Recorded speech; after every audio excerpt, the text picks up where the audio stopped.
자, 여러분에게 인생 영화가 있습니까? 네. 인생 영화 있는 사람. 저는 인생 영화 있습니다 하는 사람. 네, 꽤 보이는 것 같아요.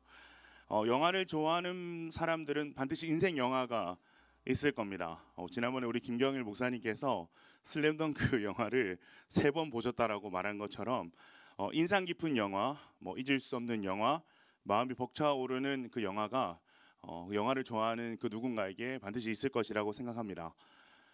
저와 같이 사시는 분도 영화를 되게 좋아하거든요. 네, 저랑 같이 사시는 분도 영화를 좋아하는데, 그래서 그분에게도 인생 영화가 있어요. 네.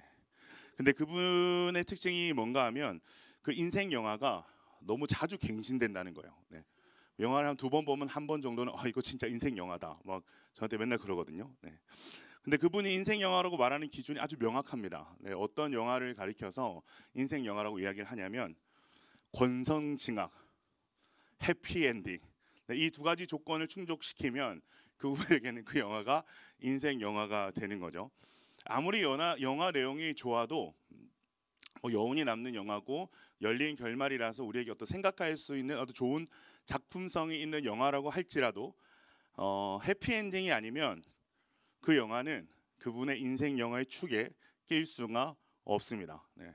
주인공이 죽어서도 안 되고요, 악당이 살아남아서도 안 됩니다. 여주인공의 사랑이 이루어지지 않아서도 안 됩니다.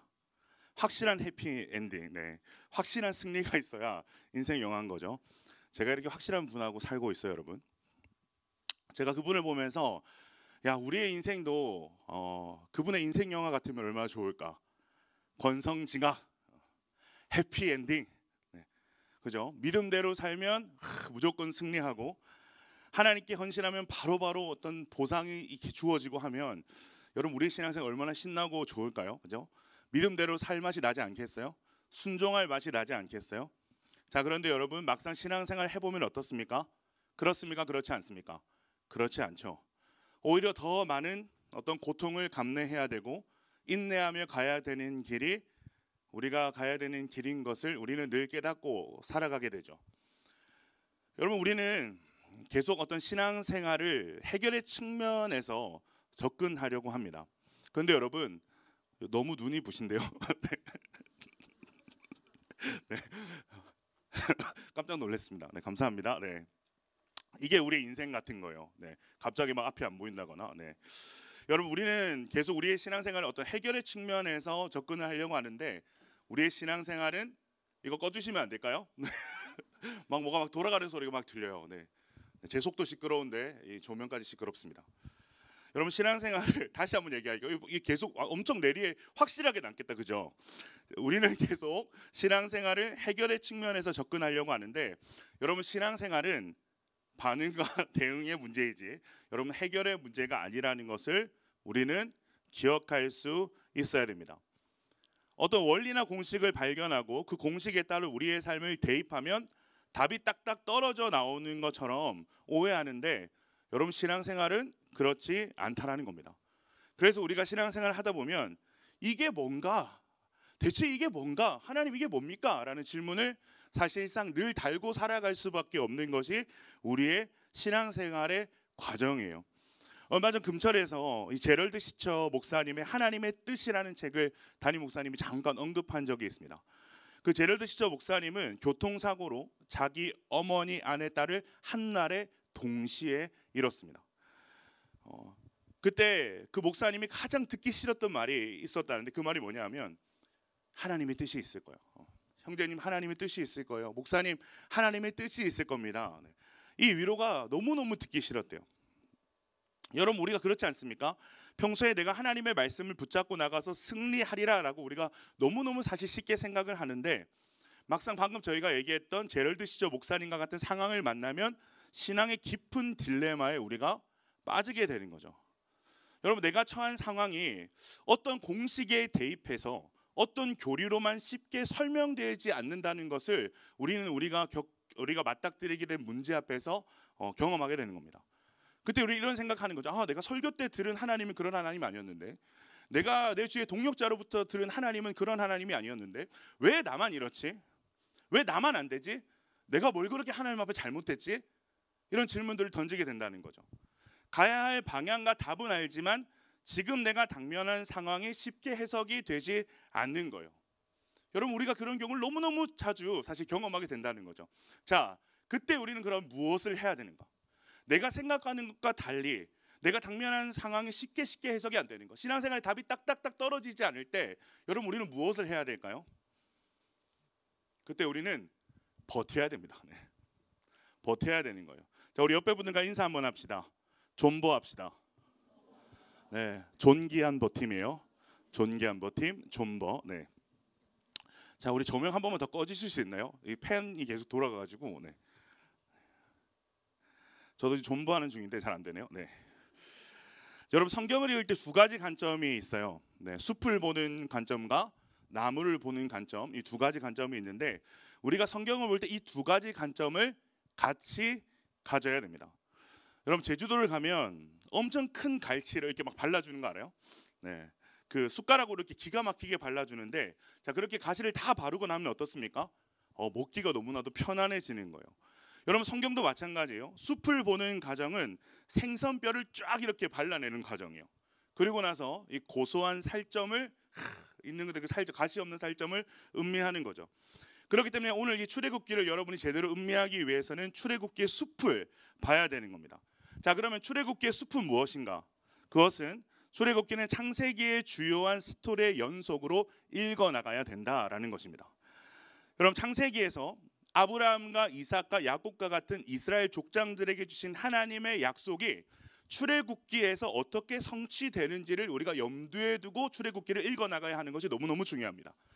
특별히 족장 중에 족장인 아브라함에게 주신 하나님의 약속을 우리가 염두에 두어야 되는데요. 하나님이 아브라함에게 어떤 약속을 주셨죠? 내가 너로 큰 민족을 이루고 내게 복을 주어 내 이름을 창대하게 하리니 너는 복이 될지라. 땅의 모든 족속이 너로 말미암아 복을 얻을 것이라. 하나님께서는 엄청난 약속을 아브라함에게 주셨어요. 자, 그런데 이 약속을 받은 아브라함의 마지막 혈통의 이야기가 여러분 어떻게 끝나는지 아세요? 창세기의 마지막을 보면 마지막 족장이라고 불리는 요셉이 애굽에서 죽는 이야기로 창세기가 끝이 납니다. 자, 거슬러 올라가서 창세기의 시작은 생명력 가득한 창조의 이야기였는데 창세기의 마지막이 여러분 어떻게 끝난다는 거예요? 어두운 죽음의 이야기로 끝난다는 것을 우리는 창세기를 보면서 발견할 수가 있는 거예요. 그렇기 때문에 창세기가 마무리되고 성경에 침묵하고 있는 400년 동안 아마도 사람들은 질문했을 겁니다. 여기서 끝인가? 그 찬란한 창조의 이야기, 아브라함에게 약속하신 번성과 복음에 대한 이야기가 이런 허무한 죽음의 이야기로 끝이 난단 말인가라는 질문을 던질 수밖에 없는 거예요.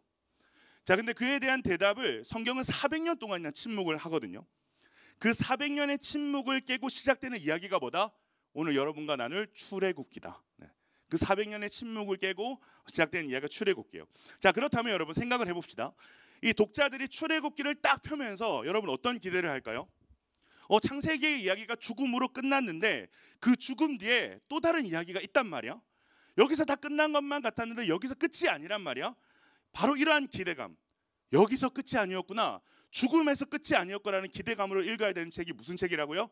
출애굽기다. 그 배경을 염두에 두고 말씀을 한번 살펴보는 거예요. 자, 요셉이 죽고 나서 약 400년이 흘렀습니다. 그 400년의 침묵기 속에서 여러분 어떤 일이 일어났습니까?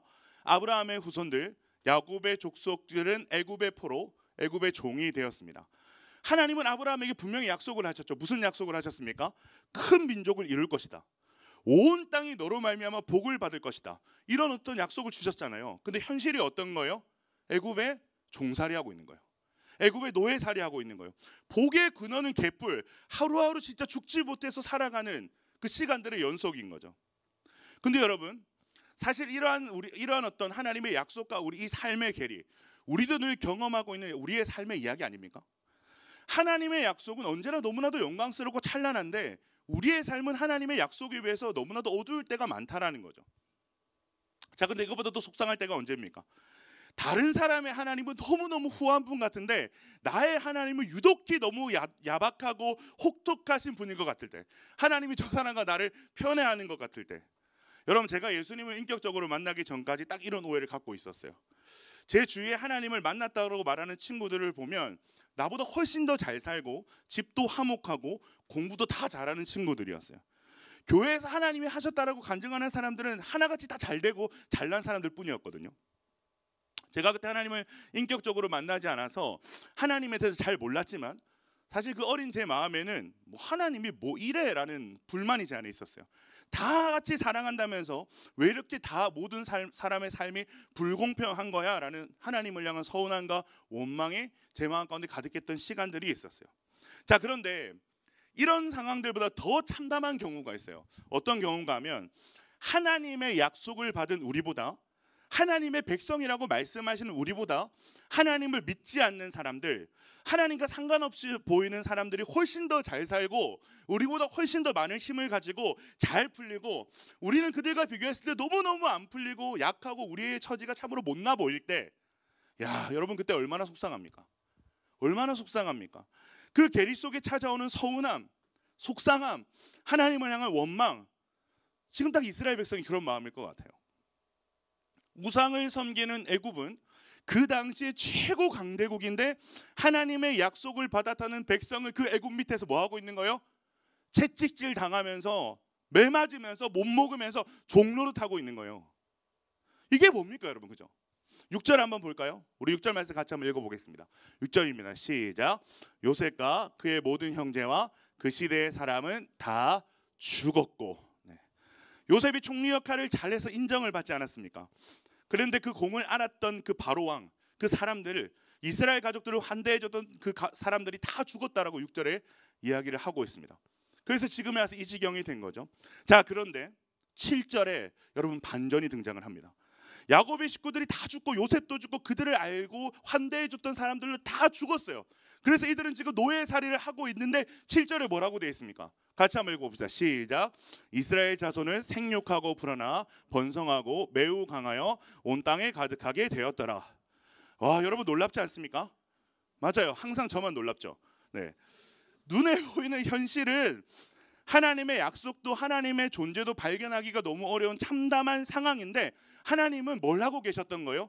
하나님은 묵묵히 여전히 변함없이 약속을 지켜내고 계셨다. 여러분, 그게 7절 말씀인 거예요. 사랑하는 여러분, 하나님은 어제도 오늘도 우리에게 말씀하신 그 약속을 지키시는 분이십니다. 우리가 깨닫든 깨닫지 못하든 하나님은 모든 순간에 당신의 약속을 지키시고 이루시고 계신 분이십니다. 이건 우리 사실 모두가 다 알고 있는 사실이죠. 근데 여기서 끝이 아니에요. 오늘 본문을 가만히 보면 하나님의 독특하신 일하심이 하나 발견되고 있습니다. 보시면 하나님께서는 눈에 보이는 정황과 상관없이 약속을 지키고 계신다. 여기까지는 우리가 오케이예요. 그런데 독특하게도 애굽까지 강하게 하시는 가운데 하나님께서 그 약속을 지키고 계신 거예요. 여러분, 요셉이 어떻게 총리가 됐죠? 바로의 꿈의 석을 통해서 애굽의 풍년과 흉년을 예견했기 때문이죠. 그래서 흉년의 때를 잘 대비할 수 있었고, 그로 인해 애굽은 주위 국가들보다 훨씬 더 부강해질 수 있었습니다. 자, 여러분 놀랍지 않아요? 하나님께서 자신의 약속을 지키시는데 자신의 백성을 결국 괴롭히게 되는 애굽을 강하게 하시면서 지금 그 약속을 이뤄내고 계신 거죠. 우리가 보기에는 그들에게 채찍질하는 애굽의 존재가 그들을 망하게 할 것만 같았는데, 오히려 하나님은 그 자리에서 바로 그곳에서 이스라엘을 키워내고 계셨다. 여러분, 엄청난 반전 아닙니까? 엄청난 아이러니죠. 제가 이 사실을 발견했을 때 소름이 쫙 돋았어요. 왜 소름이 돋냐 하면 하나님은 지금도 여전히 그렇게 일하시고 계시는 분이시구나라는 것을 제가 이 말씀을 묵상하면서 깨달았기 때문이에요.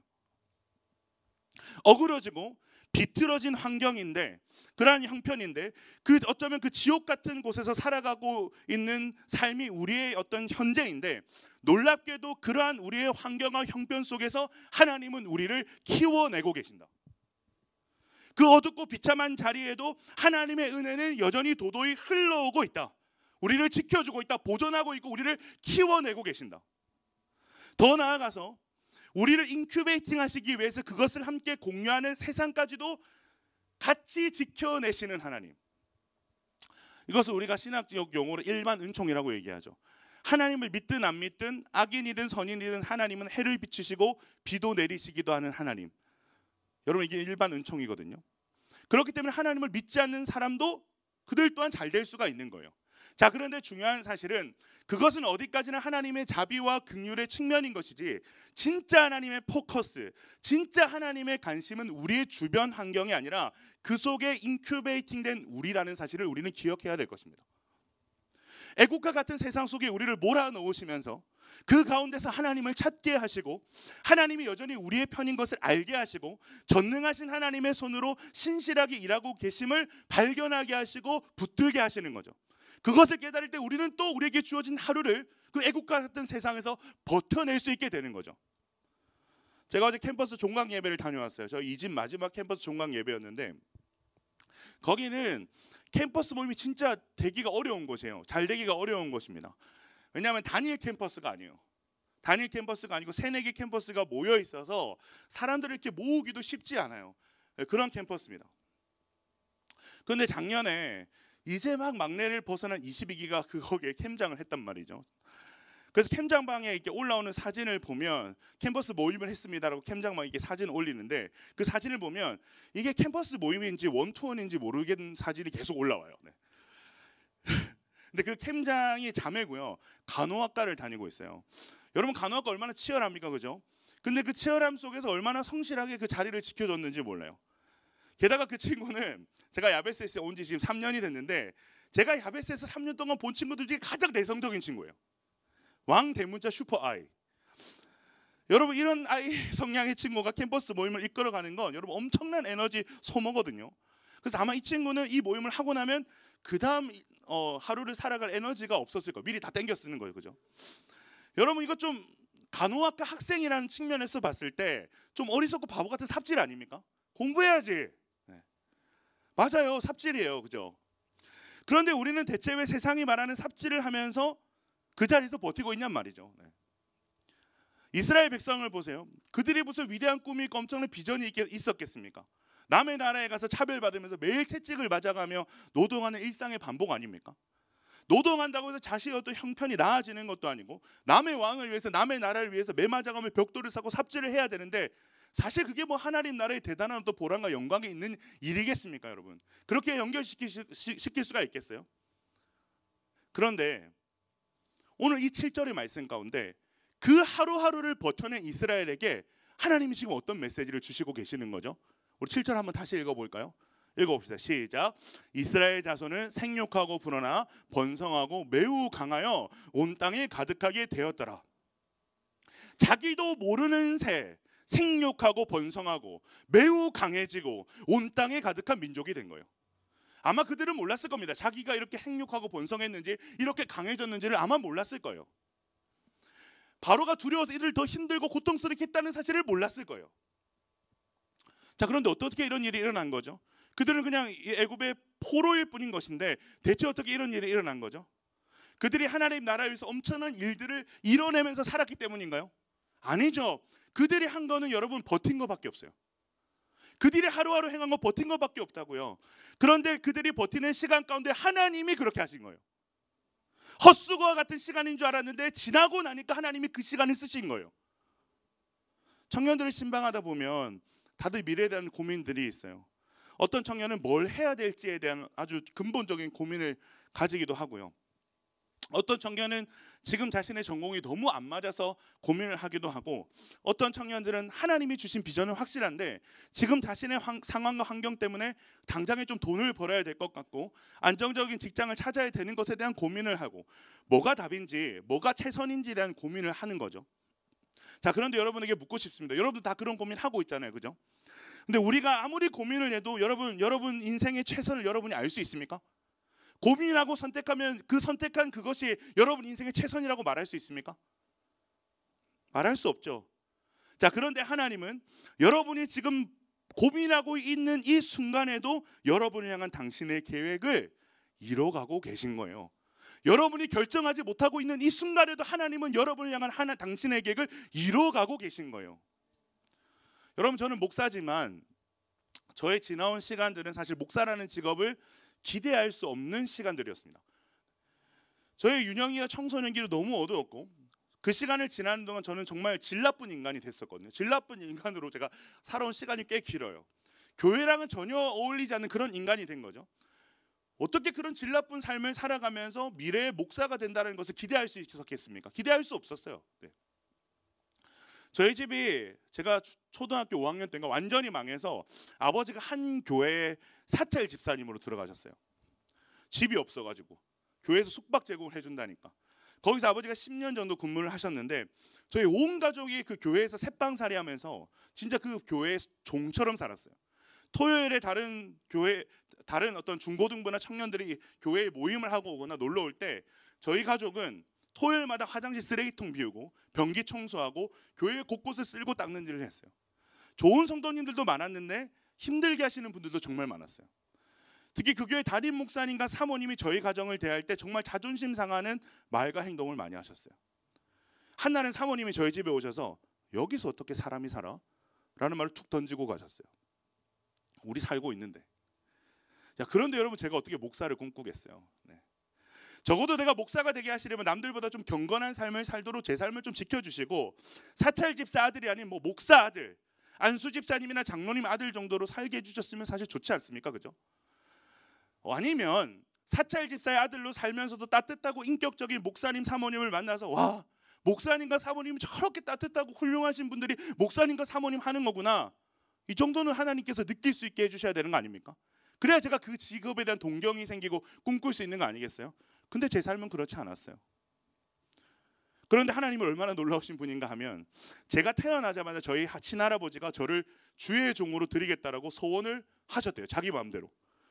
그래서 제가 자라면서 제일 듣기 싫은 말, 친할아버지가 너를 목사로 소원하셨어. 네. 왜 자기 마음대로 남의 인생을 드리고 말고 하는 겁니까? 그죠? 아버지도 아니고 할아버지인데. 그렇게 서운하신 저희 할아버지도 그렇게 좋은 그리스도인은 아니셨거든요. 큰아버지도 계셨고 큰아버지 아들도 있는데 왜 하필 나를 서원하셨냔 말이죠. 네. 그래서 저는 필사적으로 다른 건 다 해도 목사는 안 하려고 그랬어요. 그런데 어쩌다가 목사가 되고 나니까 하나님께서 그 할아버지에게 주신 그 마음, 그 약속이 계속해서 되뇌어지는 거죠. 아, 하나님은 내가 태어나는 그 순간, 어쩌면 내가 태어나기 전 그 나를 하나님께 계획하신 그 순간부터 하나님은 알고 계셨구나. 하나님은 이 모든 지나온 시간을 통해 나를 목사로 만드신 게 맞구나. 혹독해 보였던 지난 날들에도 하나님의 은혜는 내 삶에 도도히 흐르고 있었고 그 모든 시간과 환경 속에서 하나님이 나를 인큐베이팅 하셔서 목사가 되게 하셨구나. 여러분, 저는 심지어 대학도 공대를 나왔어요.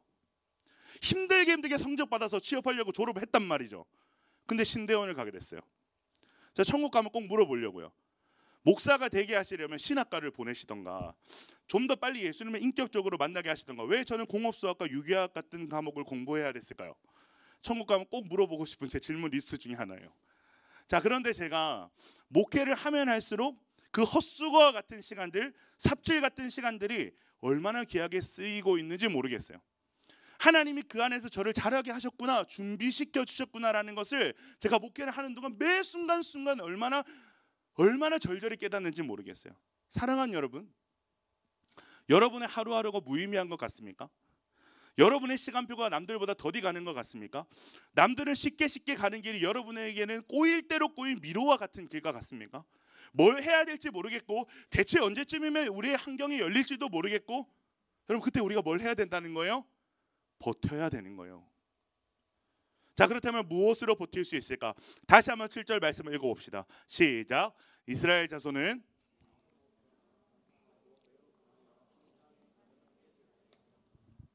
개역개정에는 나와 있지 않지만 히브리어 원문을 보면 7절 앞에 빠진 단어가 있어요. 무슨 단어가 빠졌냐면 그러나라는 단어가 빠졌어요.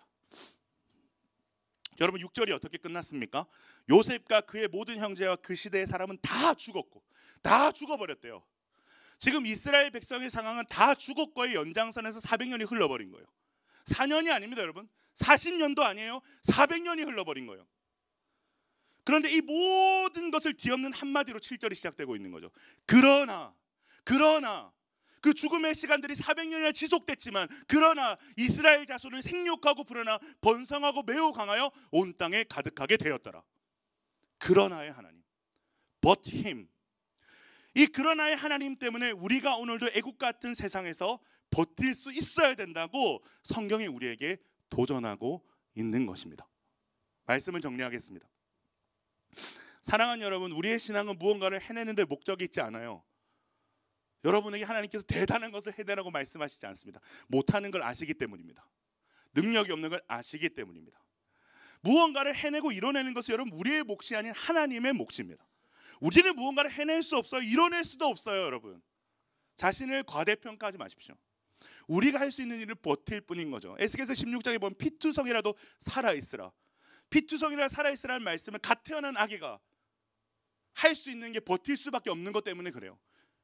뭐 기어갈 수 있겠습니까? 혼자서 음식을 찾아 먹을 수 있겠습니까? 안전한 곳으로 도망을 칠 수 있겠습니까? 그 아이가 할 수 있는 거 울면서 버티는 것밖에 할 수 없는 거예요. 그럼 하나님이 지나가시다가 그 아이의 손과 발짓을 보고 이스라엘을, 그 아이와 같은 이스라엘을 구원하시겠다고 말씀하시는 거죠. 여러분 우리가 그런 거예요. 하나님께서 우리에게 말씀을 메시지는 분명한 거예요. 피투성이라도 살아있으라. 버티는 거죠. 여러분 신앙생활이나 성경 공부나 설교를 통해서 원리나 공식 몇 가지를 가지고 지나가는 게 아니에요. 버텨야 되는 거예요. 여러분 버티는 것은 몸으로 통과하는 거예요. 반드시 내 몸으로 버텨내고 통과함을 통해서 우리의 신앙생활을 이해해 나가는 것이 너무너무 중요하다는 것입니다. 그렇게 이를 악물고 버티는 시간 가운데 문득 상상하지도 못했던 선한 결과로 내가 인도되어졌음을 구비구비마다 발견하게 되는 것.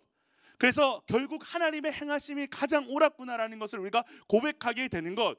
그래서 그 지점 속에서 감사하게 되는 것. 여러분 이것이 우리가 걸어가야 될 신앙의 길인 줄로 믿습니다. 사랑하는 여러분, 한 해 동안 잘 버텨 오셨습니다. 망할 것 같았죠, 그죠? 죽을 것 같은 순간들이 여러분에게 있었죠. 그런데 여러분 우리는 오늘 살아 있습니다. 변한 것 없이 늘 제자리 걸음을 하고 있는 것 같았는데 여러분 지난 시간을 한번 돌아보시고 1년 전에 여러분과 지금의 여러분을 비교해 보세요. 생각보다 많은 것들이 변했고 여러분들도 많이 자라나 있다는 것을 발견할 수 있을 것입니다. 누가 하신 겁니까? 버팀, 그러나의 하나님이 하신 거예요. 그 하나님께서 오늘도 내일도 여러분과 함께 하십니다. 여러분의 인생길을 인도하십니다. 상상할 수 없는 당신의 계획을 이뤄내고 계시는 중이십니다. 그 하나님을 꽉 붙들고 잘 버티시기를 바랍니다. 존귀한 버팀, 존버. 그 모든 버팀의 시간 속에 그러나 하나님이 약속을 지키셨더라를 발견하게 되시는 여러분들 되시길 주님의 이름으로 축원드립니다.